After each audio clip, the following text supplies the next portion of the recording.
ఓం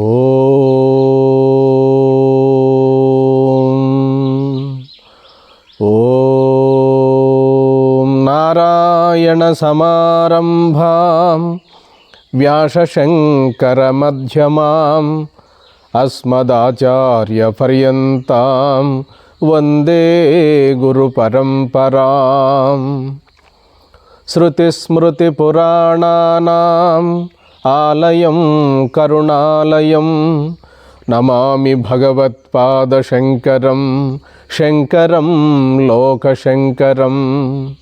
శంకరం శంకరాచార్యం కేశవం బాదరాయణం సూత్రభాష్యకృతౌ వందే భగవంతౌ పునః పునః. దివ్యాత్మస్వరూపులైన ప్రియ ఆత్మ బంధువులారా, మనం కొంతకాలంగా ఈ ఆధ్యాత్మిక ప్రవచనములను జరుపుకుంటున్నాం. ఇందులో భాగంగా ఈరోజు మరి నిజమైనటువంటి ఆత్మ ప్రబోధ బ్రహ్మజ్ఞానము మనము ఏ విధముగా సంపాదించి మన జన్మను చరితార్థం చేసుకోవాలి అన్నటువంటి అంశం పైన ఈనాడు మనం ప్రస్తావన చేసుకుందాం. ఎన్నో ఆశ్రమములు, ఎన్నో మఠాలు, ఎన్నో సంఘాలు, ఎన్నో ధ్యాన కేంద్రములు ఏర్పాటు చేయబడిన ఈ రోజుల్లో మరి ఎవరు నిజంగా ఆత్మానాత్మ విచారణ చేస్తున్నారు, ఎవరు మనకు నిజంగా ఆత్మ ప్రబోధను సులభమైన మార్గంలో అందించగలరనేటువంటి సందేహము ప్రతి సాధకునికి, ప్రతి భక్తునికి ఉంటుంది. అట్టి ఈ రోజులలో, ఎంతో సైన్స్ అభివృద్ధి చెందిన ఈ రోజుల్లో ఎంతోమంది గురువులు, ఎంతోమంది సాధకులు, ఎంతోమంది యోగాభ్యాసం చేసేవారు, మంత్రజపాన్ని చేసేవారు, రకరకాలైనటువంటి వారంతా కూడా మనకు పలు రకములైనటువంటి సాధకులు మనకు కనపడుతున్నారు. ఒకరేమో ధ్యానం చేయమంటారు, ఒకరేమో ప్రార్థన చేయమంటారు, ఒకరేమో ప్రాణాయామం చేయమంటారు, ఒకరేమో తీర్థయాత్రలకు వెళ్ళమంటారు. ఏమి చెయ్యాలనో దిక్కుతోసనటువంటి అగమ్యములో జీవిస్తున్నారు సాధకులు. గమ్యము తెలియక ఎవరు చెప్పేది నిజము, ఏది సత్యము, ఏది నిత్యము, ఏది శాశ్వతం అనేటువంటిది, ఒక నిజమైనటువంటి స్థితి ఏమిటి, ఎవరు బోధించేది సత్యము అనేటువంటిది పలు రకములుగా చెబుతున్న ఈ రోజులలో మనకు జగద్గురు శంకరులు వారే శరణ్యము. గడిచిన కాలంలో గురుదేవులు రామకృష్ణ పరమహంస, వీరబ్రహ్మేంద్ర స్వాముల వారు, భగవాన్ శ్రీ రమణ మహర్షుల వారు ప్రబోధించారు. అయితే జగద్గురు శంకరులు వారు వేదమునే ప్రమాణముగా తీసుకొని గురు పరంపరలో ప్రబోధ చేస్తున్నారు. మనకు వేదములు 4: ఋగ్వేదము, యజుర్వేదము, సామవేదము, అథర్వణ వేదము. ఈ వేదములకు ఉపనిషత్తులు 1180 ఉపనిషత్తులు. ఈ 1180 ఉపనిషత్తులను సామాన్య మానవుడికి అధ్యయనం చేసే సామర్థ్యము, ఆ తాహత ఉండదు. అందుకనే వేదాన్ని అందరూ అధ్యయనం చేసే సామర్థ్యము, అంతటి పూర్వజన్మ సుకృతము ఉండదు కనుక కొంతమందికి మాత్రమే ఆ పుణ్యము లభిస్తుంది.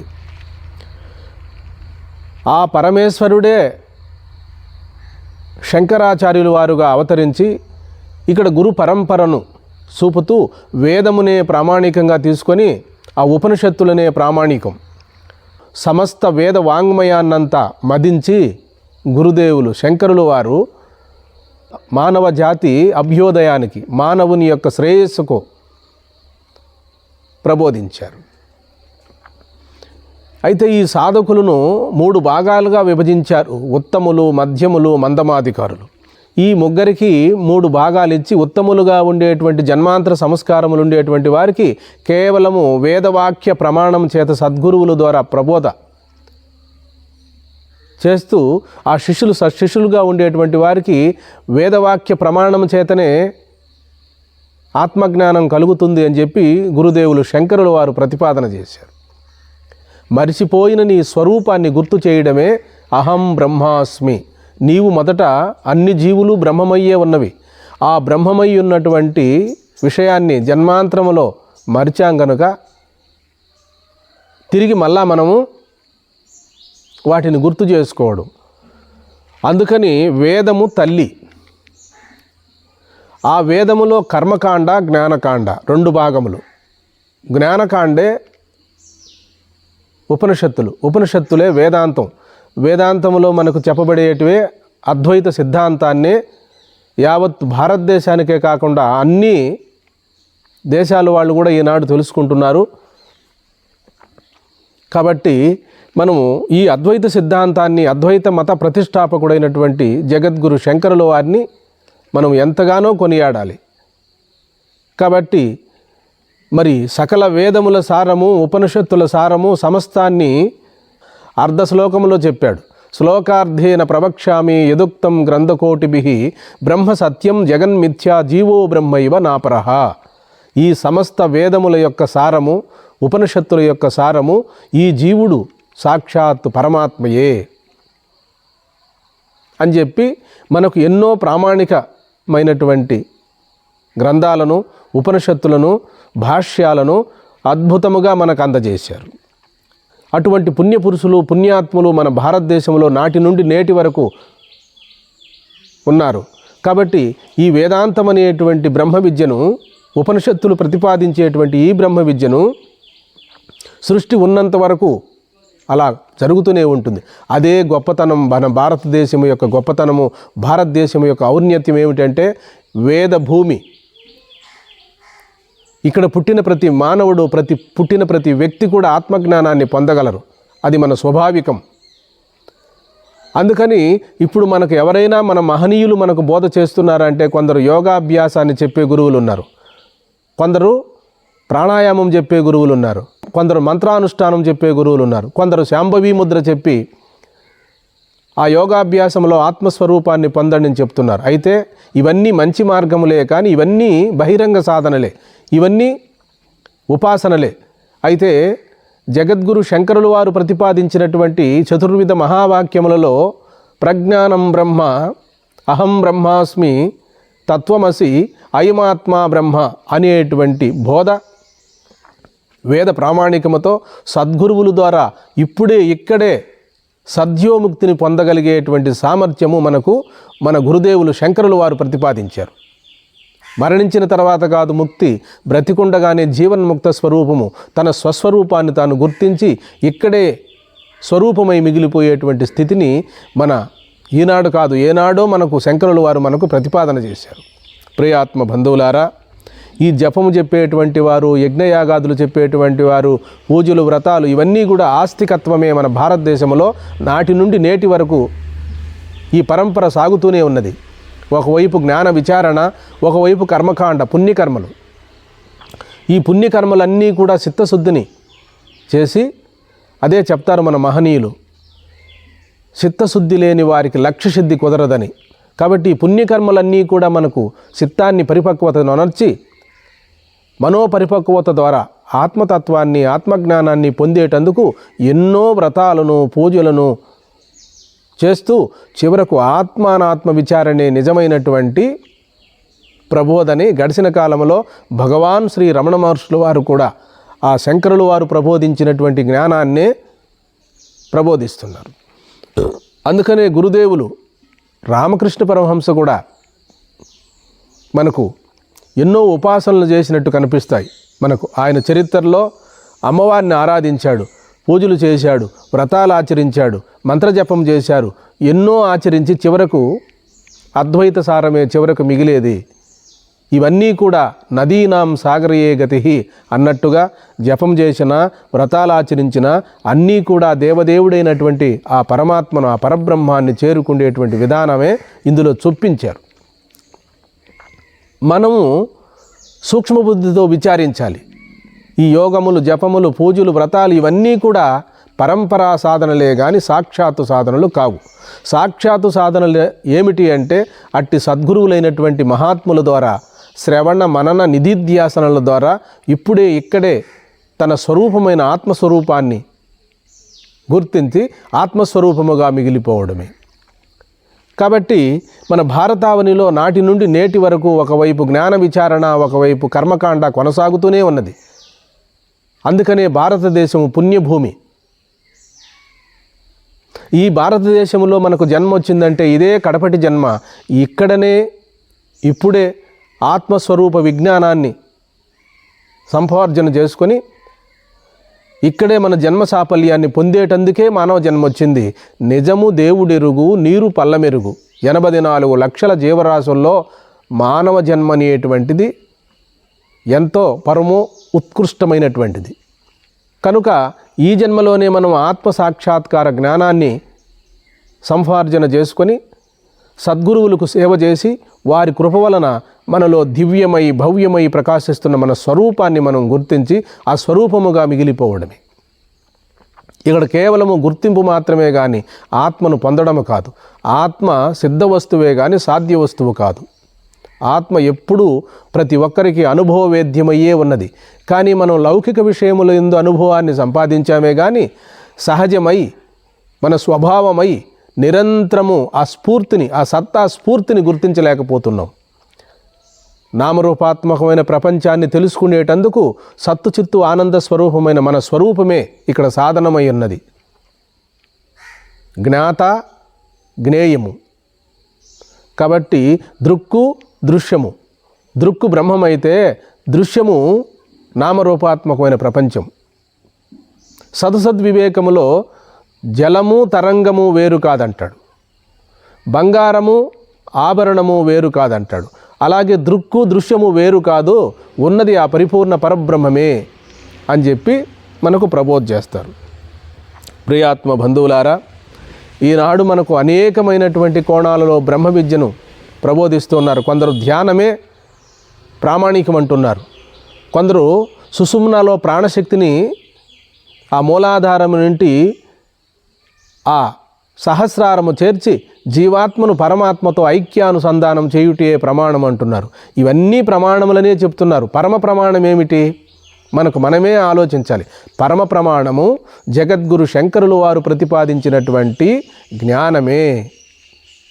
ఆత్మతత్వాన్ని, ఆత్మజ్ఞానాన్ని పొందేటందుకు జ్ఞానము తప్ప సాధనము వేరు. సాధనములన్నీ అన్య సాధనములే. ఇవన్నీ కూడా పరంపరా సాధనములే. ఇవేవి తీసేసేటి కావు. ఇవన్నీ కూడా సోపాన క్రమములే కానీ పరమ సాధనమైనటువంటిది జ్ఞానమే. జ్ఞానాన్ని జ్ఞానముతోనే తెలుసుకోవాలి. అందుకనే జ్ఞానాన్ని జ్ఞానముతో తెలుసుకొని ప్రజ్ఞానం బ్రహ్మ అనే వేదవాక్యములో ఆ యొక్క స్వానుభవాన్ని మనము సంపాదించాలి. అందుకని మంత్రయోగము, లయయోగము, హఠయోగము, రాజయోగము ఇవన్నీ కూడా అటువైపుగా మనల్ని నడిపించి మన స్వరూపమై, మన స్వభావమై ప్రకాశిస్తున్న మన స్వరూపాన్ని సాక్షాత్కారము చేసుకునేటందుకు కొరకే ఇవన్నీ వచ్చాయి. అందుకనే మనకు విశాల భావం కావాలి. ఏ చిన్న సాధన పట్టుకొని ఇదే పరమార్థము అనుకోకూడదు. ఏ యోగాభ్యాసాన్ని పట్టుకొని ఇదే నిజము, దీనికంటే వేరే పరమ ప్రమాణం లేదనుకోకూడదు. పరమ ప్రమాణము జ్ఞానమే కదా. అదే కదా మన జగద్గురువులు మనకు ప్రబోధిస్తున్నారు. భగవాన్ శ్రీ రమణ మహర్షుల వారు కూడా నువ్వు జపము చెయ్యి, యజ్ఞం చెయ్యి, పూజలు చెయ్యి అన్నీ చెప్తూ చివరకు నీవెవరో తెలుసుకునుము అని చెప్పి అక్కడ పరమ ప్రమాణం ఏం చెప్పాడు? నీవెవరో తెలుసుకొనమని ఆత్మానాత్మ విచారణ చెప్పాడు భగవాన్ శ్రీ రమణ మహర్షుల వారు. గడిచిన కాలంలో మన భారతావనిలో ఎందరో మహాత్ములు అవతరించినప్పటికీ జ్ఞానాదేవత్ కైవల్యం అని చెప్పారు. వ్రతోదేవత్ కైవల్యం చెప్పలేదు, తీర్థోదేవత కైవల్యం చెప్పలేదు, మంత్రోదేవత్ కైవల్యం చెప్పలేదు, జ్ఞానాదేవత్ కైవల్యం చెప్పారు. నీవన్నీ ఆచరించినప్పటికీ ఇవన్నీ చిత్తశుద్ధిని కలిగించి నీకు ఏనాటికైనా బ్రహ్మజ్ఞానం కలగాలి. బ్రహ్మజ్ఞానమే జన్మరాహిత్యమునకు మూలం. జననము మరణము అనే భవబంధముల నుండి విముక్తిని కలిగించాలి అంటే మనకు జ్ఞానమే. ఆ జ్ఞానం ఆత్మవిచారణ వల్ల తప్ప వేరు మార్గమే లేదు అని చెప్తున్నారు మన మహనీయులు. ప్రియాత్మ బంధువులారా, పలు కోణాలలో మనం సాధన చేసినప్పటికీ మనకు సూక్ష్మబుద్ధి కావాలి. ఏ చైతన్యం ఉండి నేను సాధన చేస్తున్నానో, నాలో ఏ ప్రాణశక్తి ఉండి నేను మంత్రజపాన్ని చేస్తున్నానో, నాలో ఏ దివ్యమై భవ్యమై ఏదో ఒక ప్రజ్ఞ ఉంటేనే కదా నేను ధ్యానం చేస్తున్నాననేటువంటిది సూక్ష్మబుద్ధితో మనకు కలగాలి. ఎవరో చెప్పేటువంటి దానికి మనము తల వంచి ఆలోచించొద్దు. మనకు భారతదేశంలో అందరూ పుణ్యాత్ములే, పుణ్యపురుషులే, అందరూ గురువులు కాగలరు, కానీ జగద్గురువులు కాలేరు. ఆ జగద్గురువులు సాక్షాత్తు మూర్తిభవించినటువంటి ఆ శంకరులు వారే. గడిచిన కాలంలో వీరబ్రహ్మేంద్ర స్వాముల వారు కూడా ఎన్నో తత్వరూపంలో ఆత్మను, పరమాత్మను రెండూ ఒకటేనని చెప్పి ప్రబోధించారు. అందుకని మనము ఇప్పుడే సత్యాన్ని గుర్తించాలి. ఆ సత్యం ఏదో కాదు, అన్ని జీవుల్లో ప్రకాశమానమై ప్రకాశిస్తున్నటువంటి ఆ పరబ్రహ్మస్వరూపం. ఆ పరబ్రహ్మస్వరూపాన్ని తెలుసుకునేటందుకే పలు కోణాలలో సాధన రహస్యాలను కనుగొన్నారు మన భారతీయ సనాతన ఋషులు. ఈ యోగాలన్నీ కూడా కొన్ని ఉపనిషత్తులు చెప్తాయి. ధ్యాన బిందు ఉపనిషత్తు, మరి శ్వేతాస్పరతో ఉపనిషత్తు, ఇటు ఉపనిషత్తులన్నీ కూడా యోగాభ్యాసాన్ని చెప్పి యోగా అనుభవాన్ని కూడా చెప్తూ వచ్చాయి ఉపనిషత్తులు. అయితే ఇవన్నీ కూడా ప్రామాణికం కాదు. ఉపనిషత్తులే ప్రామాణికం. ఏదో చేసి పొందబడేటువంటిది కాదు పరబ్రహ్మము. అది కర్మకు అంగము కాదు. ఇప్పుడు ఇక్కడ యజ్ఞం చేసి దేవతా సుఖాలు పొంది ఆ పుణ్యము క్షీణించిన తర్వాత మళ్ళా భూలోకానికి వచ్చినట్టు మోక్షం కాదు. అది స్వర్గం లాంటిది కాదు మోక్షం. మోక్షం అనేటువంటిది మన స్వరూపమై ఉన్నది. మోక్షం అనేటువంటిది జ్ఞాన విచారణ ద్వారా పొందబడేటువంటిదే కానీ అది కర్మల వల్ల వచ్చేది కాదు. కర్మలు, ఆ పుణ్యకర్మలన్నీ కూడా మరి ఆ జ్ఞానమును పొందేటందుకు సహాయకారమే కానీ వేరు కాదు, సహకారమే. కాబట్టి ఇక్కడే మనము సూక్ష్మబుద్ధితో విచారించి జీవన విధానాన్ని, జీవిత లక్ష్యమైనటువంటి మన స్వరూప జ్ఞానాన్ని ఇక్కడే పొందడానికి మనము ప్రయత్నించాలి. అట్టి సద్గురువుల దగ్గరకు వెళ్ళి వారికి సాష్టాంగ దండ ప్రణామములు అర్పించి సమయము చూసి వినయముగా ప్రశ్న వేసి మరి నేనెవరు, ఈ ప్రపంచమేమిటి అని చెప్పి విచారణ చేసి ఆత్మానాత్మ విచారణ చేసి ఆత్మజ్ఞానాన్ని ఇక్కడే పొందాలి. అందుకనే గురుదేవులు శ్రీకృష్ణ పరమాత్మ భగవద్గీతలో ఎలా అన్నారు, తద్విద్ది ప్రణిపాతేన పరిప్రశ్నేన సేవయ ఉపదేశంతి తే జ్ఞానం జ్ఞానినా తత్వదర్శన. గురువు అనగా ఎవరు అంటే తత్వదర్శి కావాలట. తత్వదర్శి అంటే ఏమి? తత్వం అసి, తత్వం. ఈ తత్వాన్ని తన స్వానుభవములో, వేద ప్రమాణముతో, గురు పరంపరలో ఆగమ విధుడైనటువంటి సద్గురువుల ద్వారా ఆత్మ ప్రబోధాన్ని పొంది తనను ఆశ్రయించినటువంటి శిష్యులకు ఆ పరంపరలోనే జ్ఞానబోధ చెయ్యాలి. కాబట్టి మన భారతదేశంలో అందరూ పుణ్యపురుషులే, పుణ్యాత్ములే. అందుకే యోగం చేయమన్నారు, జపం చేయమన్నారు, పూజలు చేయమన్నారు, ప్రార్థనలు చేయమన్నారు, సమారాధనలు చేయమన్నారు. ఇవన్నీ కూడా అందుకోసమే వచ్చాయి. అయితే ఇవన్నీ కూడా ఆ పరమాత్మ వైపును మనల్ని నడిపించడం కొరకే వచ్చాయి. పరమ సాధనము మరి ఆ జ్ఞానమే. ఇవన్నీ పరంపరా సాధనలే. అయితే మంత్రజపం కూడా చేసుకొని జన్మను చరితార్థం చేసుకున్నారు మన భారతదేశంలో ఋషులు.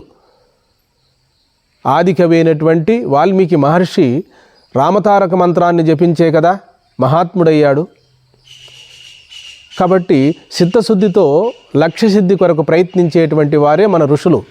మనలాగా వారు ఎక్కువ కాలాన్ని వృధా చేయలేదు.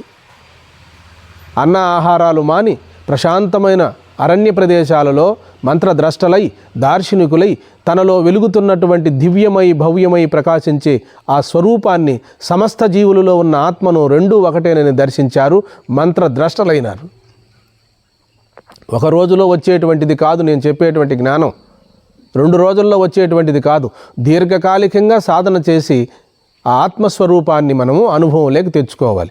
ఆ ఆత్మస్వరూపాన్ని అనుభవంలోకి తెచ్చుకునేటందుకే 4 వేదములు, వేదాంగములు, ఉపనిషత్తులు, షడ్దర్శనములు, కావ్యములు, శాస్త్రములు, పురాణములు, ఉపపురాణములు, సమస్తము వేద వాంగ్మయమంతా ఒక్క మానవుని కొరకే ఏర్పాటు చేయబడినవి. మానవుడే తెలుసుకుంటే మాధవుడు, నరుడే నారాయణుడు. అందుకనే ఇవన్నీ కూడా ఒక మానవుని ఉద్దేశించి వచ్చినవే. కర్మకాండ అంతా కూడా కర్మకాండ యొక్క సారము పరమాత్మయే. భగవంతుణ్ణి తనకన్నా అన్యముగా ఆరాధన చేసి ఆ కైవల్య ప్రాప్తిని, కొందరు విష్ణులోకాన్ని చేరుకుంటారు, కొందరు శివలోకాన్ని, ఆ కైలాసాన్ని చేరుకుంటారు. ఇవన్నీ కూడా ఉపాసనా మార్గంలో వెళ్ళేటువంటి లోకాలు, లోకాంతర ప్రాప్తులు. కానీ జ్ఞాన మార్గంలో మాత్రము గమనాగమనములు లేవంటాడు శంకరులు వారు. సద్యోముక్తి, ఆ పరమాత్మ తత్వాన్ని ఇప్పుడే జీవించి ఉండగానే తన స్వరూపాన్ని గుర్తించడమే సద్యోముక్తి. గమనాగమనములు లేవు జ్ఞానికి. యోగికి గమనాగమనములు ఉన్నవి. ఉత్తరాయణ పుణ్యకాలంలో ప్రాణాన్ని వదిలేసి సత్యలోకం వెళ్ళి అక్కడ బ్రహ్మదేవునితో సహా పరబ్రహ్మమునందు ఐక్యము చెందుతారు అని చెప్పి శాందోగ్యోపనిషత్తు కూడా దహరోపాసన చెప్పింది. కాబట్టి ఇవన్నీ కూడా మనము తెలిసినటువంటి సద్గురువుల ద్వారా తెలుసుకొని పట్టనేల పట్టి విడవనేల ఆ సత్యాన్ని గుర్తించాలి. మనం వెళ్ళే దారి కరెక్ట్గా ఉన్నదా లేదని గుర్తించాలి. కొన్ని జన్మలు వృధా అయిపోతాయి. సరైనటువంటి గురువు ద్వారా మనం కానీ బ్రహ్మ విద్యను తెలుసుకోకపోతే యోగం గొప్పదని, ధ్యానం గొప్పదని, శాస్త్రం గొప్పదని అనుకోకుండా మనం కేవలము ఆ వేద ప్రతిపాదితమైనటువంటి, ఆ ఉపనిషత్తులు ప్రతిపాదన అయినటువంటి అద్వైత సిద్ధాంతాన్ని మనం సద్గురువుల ద్వారా శ్రవణం చేయాలి. అప్పుడు మాత్రమే జన్మరాహిత్యం కలుగుతుంది. జనన మరణములకు అతీతమైనటువంటి ఆత్మస్వరూప విజ్ఞానాన్ని మనము పొందగలం. ఇదంతా కూడా మనము సద్గురువుల ద్వారానే శ్రవణం చేయాలి. అయితే ఈ పూజలు, వ్రతాలు ఇవన్నీ నిరుపయోగమా అంటే కాదు. ఇవన్నీ కూడా జన్మాంతర సంస్కారములను నిర్మూలింపజేసి అట్టి చిత్తశుద్ధిని మనకు కలిగిస్తాయి. అట్టి చిత్తశుద్ధితో లక్ష్యసిద్ధి అంటే తన స్వరూప జ్ఞానం కలుగుతుంది. కాబట్టి మరి ఈనాడు మనకు ఎన్నో ఆశ్రమాలు, ఎన్నో దేవాలయాలు, ఎన్నో మఠాలు ఉన్నప్పటికీ ఇవన్నీ కూడా పరంపర సాధన కిందకు వస్తాయి. ఒక సద్గురువులు వేద ప్రమాణముతో, ఆ ఉపనిషత్తుల ప్రమాణముతో ఆ అద్వైత సిద్ధాంతాన్ని బోధించినప్పుడే అది పరమ ప్రమాణం అవుతుంది. అద్వైత సిద్ధాంతములో ఆత్మవిచారణే సాధనము, ఆత్మవిచారణే సిద్ధి, ఇక వేరు లేదు. రెండో మార్గం లేదు. ఇక ఎక్కడైతే మనం సాధన చేస్తున్నామో ఆ సాధన అంతా కూడా ఆ పరమాత్మను తెలుసుకునేటందుకే. పరమాత్మ ఏమిటి? తన స్వరూపమై ఉన్నది అని గుర్తించడమే. ప్రాప్తించి ఉన్న మన స్వరూపాన్ని గుర్తు చేసుకోవడమే. ఇదే అందుకోసమే సమస్త వేదములు, ఉపనిషత్తులు, వేద వాంగ్మయమంతా కూడా మనకు ఆ భగవంతుడైన పరమేశ్వరుడే జగద్గురు శంకరుల వారుగా అవతరించి మనకు జ్ఞానబోధ చేశారు. జ్ఞాన భాస్కరుడు. కాబట్టి అందులో జాలువారినటువంటివే ఈ చిన్న చిన్న సాధనలైతేనేమి, ధ్యానమైతేనేమి, యోగమైతేనేమి, ఇవన్నీ కూడా ఆ ప్రస్థానత్రయ భాష్యము నుండి వచ్చినవే కానీ వేరు కాదు. సరాసరి మనకు ఆ ఆత్మజ్ఞానాన్ని పొందేటందుకు ప్రస్థానత్రయ భాష్యాన్ని సద్గురువుల ద్వారా శ్రవణమననాదులు చేసుకోండి. ఇక్కడే జన్మను తరింపజేసుకోండి. మన భారతదేశం పుణ్యభూమి, ఎన్నో ఆశ్రమాలు ఉన్నాయి, ఎంతమందో సద్గురువులు ఉన్నారు. వారి దగ్గరకు వెళ్ళండి, సత్యాన్ని గుర్తించండి. ఎవరో సామాన్యులు చెప్పేటువంటి బోధ కూడా మంచిదే, వారిని కూడా తప్పుపట్టద్దు. కానీ నిజ నిర్ధారణ తెలుసుకొని ఇప్పుడే మనము ఆ సత్యాన్ని గుర్తించండి. లేదా పెద్ద ప్రమాదం జరుగుతుంది. మనం సరైనటువంటి బ్రహ్మ విద్యను బోధించే గురువును ఆశ్రయించకపోతే మరి మనకు ఎంతో లోటు జరుగుతుంది. సత్యాన్ని ఈ జన్మలోనే తెలుసుకోండి. ఆ సత్యము భగవత్ స్వరూపం అని తెలుసుకోండి. ఆ భగవంతుడే సర్వజీవుల్లో ఉన్నాడని తెలుసుకోండి. కాబట్టి ఇక్కడే ఆత్మస్వరూపులై మిగిలిపోండి. హరి ఓం.